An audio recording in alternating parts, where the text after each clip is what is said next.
Hello guys, welcome to another video of stock market friends. एना wheel wire and engineering limited का जिस IPO का day two का subscription open हो रहा है, जानेंगे लाइव सब्सक्रिप्शन जेएमपी कितना चल रहा है, लिस्टिंग कितना मिलेगा, परफॉर्मेंस कैसा रहा, अप्लाई करें या फिर नहीं, फाइनल डिसीजन क्या लें, इन सभी पॉइंट्स को डिस्कस करेंगे। और ये कोई रिकमेंडेशन वीडियो नहीं है, इसलिए जो भी फाइनल डिसीजन होगा अपने रिस्क पर लीजिएगा। चलिए फ्रेंड्स, वीडियो स्टार्ट करते हैं। तो गाइज आईपीओ 3 से ओपन हुआ था 5 अगस्त, आज क्लोज किया जा रहा है। 10 अगस्त का लिस्टिंग डेट, 10 रुपीज का फेस वैल्यू, 257 टू 270 रुपीज का प्राइस बैंड, 400 शेयर्स की lot size, fresh capital OFS combination, book build IPO, 178 crore का issue size, 65.8 lakh shares issue किया गया। हेम फिनलिज मार्केट मेकर है, जिसमें फ्रेश कैपिटल 134 करोड़ का ओएफएस 35 करोड़ किया जा रहा है। एनएससी एसएमई पे लिस्टिंग किया जा रहा है। अलॉटमेंट डेट रखा गया है कंपनी का 6 अगस्त का। 7 को रिफंड रिलीज किया जाएगा, शेयर्स डीमैट अकाउंट में क्रेडिट होगा। ऑफर दी गई है क्यूआईबी, एंकर इंक्लूड नहीं करेंगे। 19% big HNI 9.5, small HNI 4.7, retail 33.2% offer दिया गया है, जो कि रिटेल ओनली 2 लॉट अप्लाई कर सकते हैं। 800 शेयर्स में 2.1 लाख रुपीज पे करना पड़ेगा।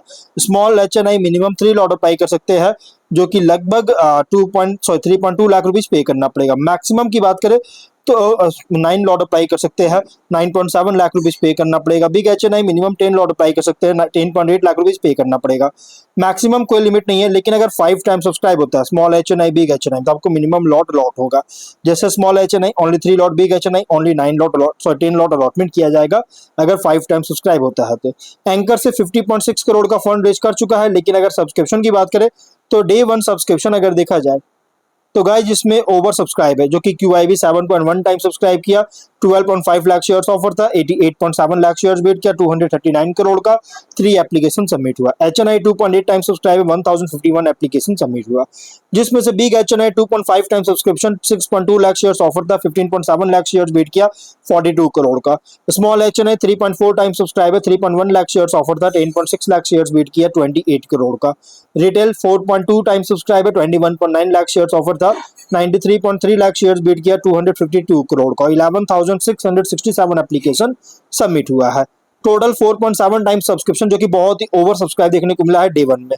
2.1 करोड़ शेयर्स बीट किया, 562 करोड़ का 12,721 एप्लीकेशन सबमिट हुआ है, जो कि ओवर सब्सक्राइब देखने को मिला है। लेकिन जीएमपी अगर देखा जाए तो कंपनी का जीएमपी 80 रुपीज का ट्रेड कर रहा है, 29.6% का। Very strong listing and expect कर सकते हैं। 350 रुपीज का एस्टिमेटेड लिस्टिंग प्राइस, 32,000 रुपीज का एस्टिमेटेड प्रॉफिट सिंगल लॉट में मिल सकता है। बिजनेस कंपनी का क्या है, तो कंपनी जो है ये विंड मिल टावर्स और इससे रिलेटेड प्रोडक्ट्स का मैन्युफैक्चरिंग के बिजनेस में इंगेज है। फाइनेंशियल अगर देखा जाए तो टॉप एंड बॉटम लाइन में ग्रोथ है, एवरी फाइनेंशियल डबल से ज्यादा ग्रोथ किया। लेकिन बॉटम लाइन 26 में लगभग ट्रिपल टाइम ग्रोथ हुआ, और ये ट्रिपल टाइम ग्रोथ हुआ है गाइस, ये डाउट क्रिएट कर रहा है। प्लस आगे सस्टेन करेगा कि नहीं, ये भी कंसर्न रेज कर रही है। और कंपनी के अगर हम पीयर्स की बात करें, लियोटेक इंडस्ट्रीज, नर्मदेश ब्रास इंडस्ट्रीज, एब्रिल पेपरटेक, ये सब इसके कॉम्पिटिटर है। ऑब्जेक्टिव क्या है, तो आउटस्टैंडिंग बोरोविंग्स है, जिसका रीपेमेंट या प्रीपेमेंट करना चाहता है, जनरल कॉर्पोरेट पर्पस के लिए फंडिंग चाहता है, इसके लिए आईपीओ लेकर आया। Ratios ROE 56.5, ROCE 23, RONW 40.9, PAT margin 25.6, EBITDA margin 42.6% का, और डेट इक्विटी 1.4, PB 5.8 और पी रेशियो 14.5 टाइम का। मार्केट कैप 532 करोड़ के अराउंड होगा। रिसेंट फाइनेंशियल डेटा के अकॉर्डिंग प्राइसमेंट जो रखा गया एग्रेसिव, मतलब कि ओवरली प्राइस रखी गई है। लेकिन अभी कंपनी के pass on hand 359 plus crore का ऑर्डर बुक है। लेकिन अगर हम इसके स्वॉट एनालिसिस करें तो स्ट्रेंथ अगर देखा जाए तो कंपनी ऑपरेट कर रहा है विंड एनर्जी इंफ्रास्ट्रक्चर और हेवी इंजीनियरिंग मैन्युफैक्चरिंग सेक्टर में। Wind mill towers, heavy fabricated structures और इंजीनियरिंग प्रोडक्ट्स मैन्युफैक्चर करती है। इंटीग्रेटेड मैन्युफैक्चरिंग फैसिलिटीज है, जो कि क्वालिटी कंट्रोल और प्रोडक्शन एफिशिएंसी सपोर्ट करता है। स्ट्रॉन्ग ऑर्डर बुक है, रिन्यूएबल एनर्जी सेक्टर है, जिसे अच्छी गुड रेवेन्यू विजिबिलिटी प्रोवाइड करता है। एक्सपीरियंस मैनेजमेंट है, जो कि एक्सपर्टाइज है फैब्रिकेशन इंजीनियरिंग में इसके साथ। और कम जिस तरह से India wind energy renewable infra sector growth rapid growth हो रहा है, इससे कंपनी को बेनिफिट मिलता है। लेकिन वीकनेस बिजनेस डिपेंड करता सिग्निफिकेंटली डिपेंड करता है विंड एनर्जी इंडस्ट्री से डिमांड पर, और वर्किंग कैपिटल इंटेंसिव है, large project execution inventory requirements के कारण रेवेन्यू फ्लक्चुएट कर सकता है, प्रोजेक्ट एग्जीक्यूशन शेड्यूल्स पर डिपेंडेंट होने के कारण प्रॉफिटेबिलिटी अफेक्ट कर सकता है, स्टील और अदर रॉ मटेरियल प्राइसेस में फ्लक्चुएशन के द्वारा।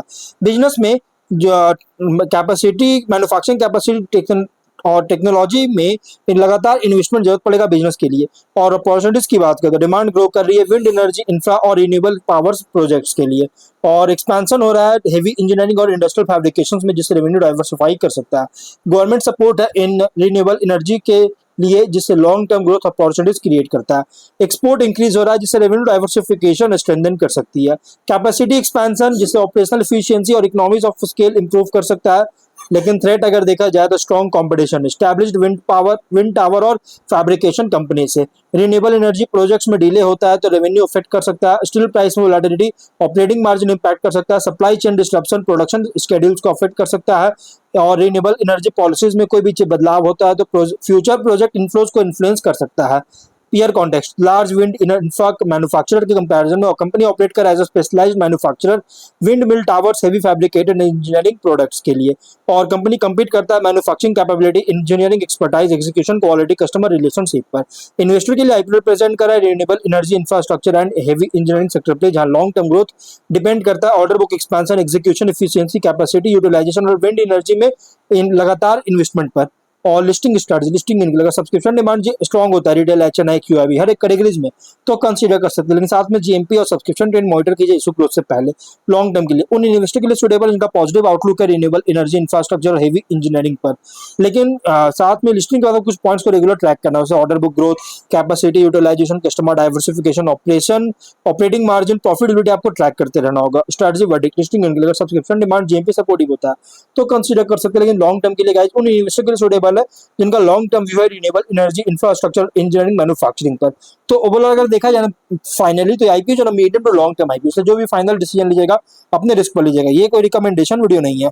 तो गाइस वीडियो यहीं पर एंड करते हैं। कोई डाउट है कमेंट बॉक्स में पूछे, मिलते हैं नेक्स्ट वीडियो में। Till then bye bye bye bye.